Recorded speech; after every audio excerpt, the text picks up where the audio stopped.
Insanity and greatness are next door neighbors, and they borrow each other's sugar. Transformation of human consciousness through meditation is frustrated so long as we think of it in terms of something that I myself can bring about. Stick with it till you get through the uncomfortable times, until you go, you know what? I can spend time with myself. I could do this. I could do this forever. Well, then it's okay to go re-engage, but there's great value in not doing that until you go, I'm good with me and me for right now. I want to show people that there is a way out, that there is a way to do more, to get more, to obtain more. But I personally don't want to lose all that I've been able to get. So I need to make sure that I do everything to keep it. I do think that if you sit on the edge of your bed and things aren't going very well for you, and you ask what foolish thing you're doing to make it worse, that you'll get an answer right now. And it won't be the one you want, but it might be the one that if you listen to would set things straight. I mean, that's the bright side of tragedy. So when you come through it, you really will have an appreciation for the moments without tragedy. You don't really feel it unless unless life burns you. You don't really feel it. That's the thing. All I'm doing is sparking the awareness in others to go, why not? Why can't I create? Why can't I start? Why can't I be a business? Why can't I be a CEO? Why can't I be a tech guru? There's so much that some people just don't understand they can do. When it's all said and done, my book is going to be full of all the shit that Kevin Hart did. Because I never was content with doing just 1, 2, or 3. Why not? We get this strange feeling that we have never had, you see, in our lives, that we are no longer this poor little stranger and afraid in a world it never made.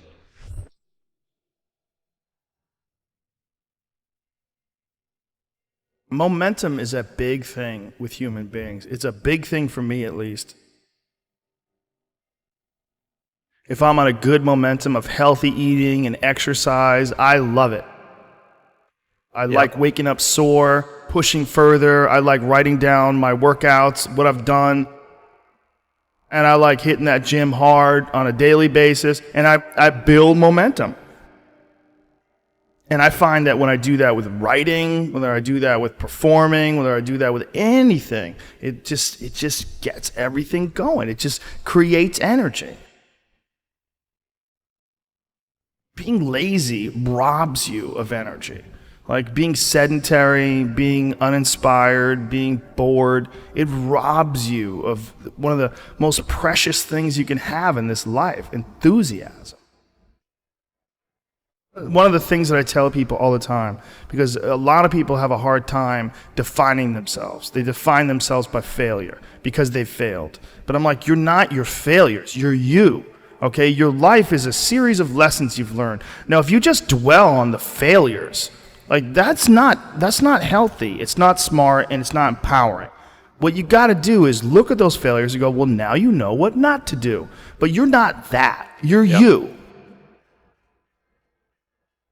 It was hard because so happy to be and have the job I have. At the same time, I was like, don't feel like I'm growing in my work. And my life at that time had become extremely vital, meaning I just had a newborn son with Camilla. Wow, the only thing I ever knew I wanted to be, and now I was. And here's this job that I had held most reverence for in my life, fatherhood, now I was. My emotions, the ceiling and the basement of my emotions, the range was so wide. I was laughing louder, crying harder, getting angrier, showing more joy, having more sadness, all across the board. All emotions were much more extreme than they were or could be in the work. I said, your life's more vital than your work, but can my work challenge the vitality I'm feeling in my life? So the work I wanted to do. There were certain scripts I wanted to do Dallas Buyers Club at that time, other scripts. Nobody's going to touch me with a 10-foot pole in those movies. All the dramatic roles I wanted, they're like, no, not in McConaughey, we won't finance it. Okay, so I can't do what I want to do, so I'm going to stop doing what I've been doing. So I stopped doing rom-coms. I said no, stopped. Well, for the first 6 months of not doing rom-coms, I wasn't doing anything. Finally, nothing came in. And for 14 more months, nothing came in. I considered other careers. Didn't know if I'd ever work again. But after 20 months of being gone, unbranding as I now call it, being out of sight, not being in your theater or your living room in a rom-com, not seeing me shirtless on the beach, I became a new good idea. I don't know. I haven't seen him. Where has he been? I was kind of refound. So I had to do that for myself. I loved doing the rom-coms, but I was getting the scripts and I felt like I could do the same script tomorrow morning. And I was like, that's fine, but I want something that's going to make me sweat in my boots. I want some work that's going to challenge me and make me go, I'm scared of this role for all the right reasons. And I can't wait to go attack it and see how I come up the other side. Why seek the role that's hard? Because it costs me something. Because it costs. It's not really a risk unless you can lose the fight. I feel more alive in them. I have an experience in the making of them. I'm nervous every day I come to work. I feel like when I nail a day and I knock it and I know I did, I feel like, yes. I have a measure at the end of the day of like, you set out to do something, you prepared for it, you had intention, and you did it.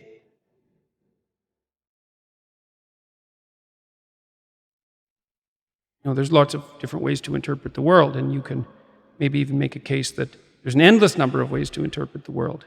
And the problem with that is that it kind of disorients you in terms of what you should be doing. Just because there's a very large number of ways to interpret the world doesn't mean there's a very large number of productive, meaningful, and sustainable ways to interpret the world. The thing that's so interesting about the day is like a page in a book.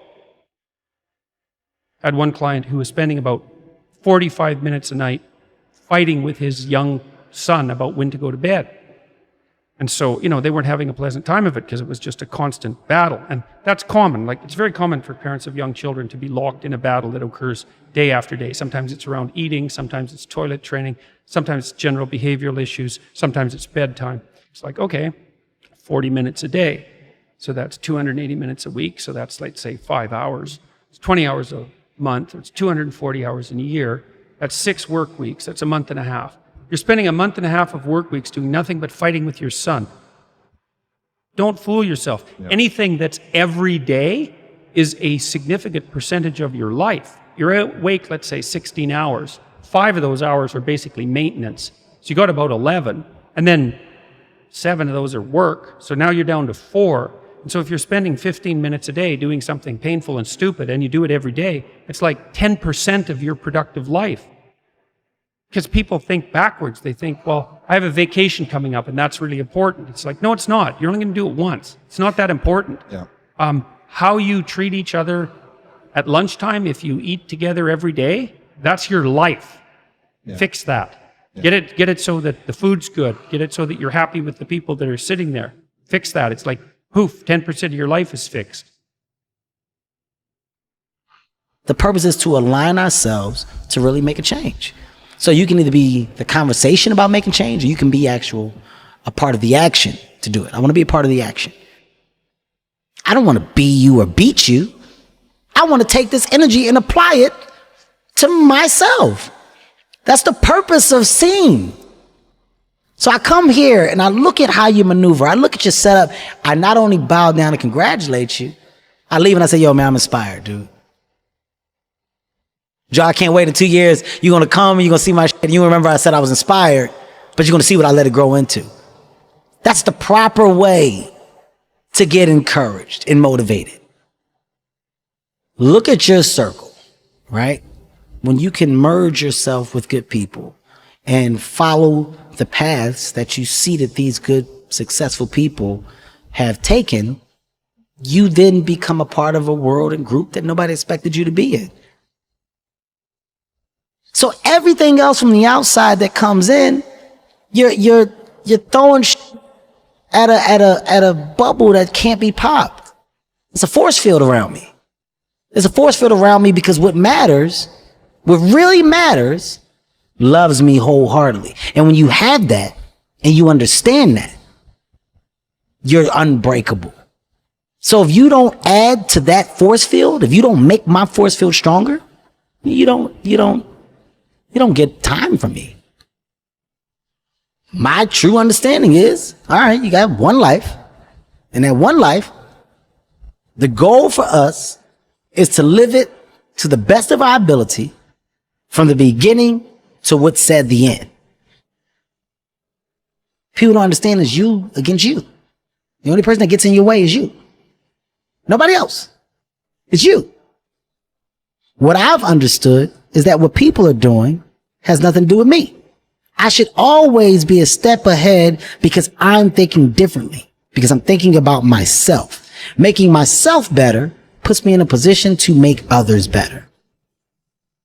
Hard work brings great rewards.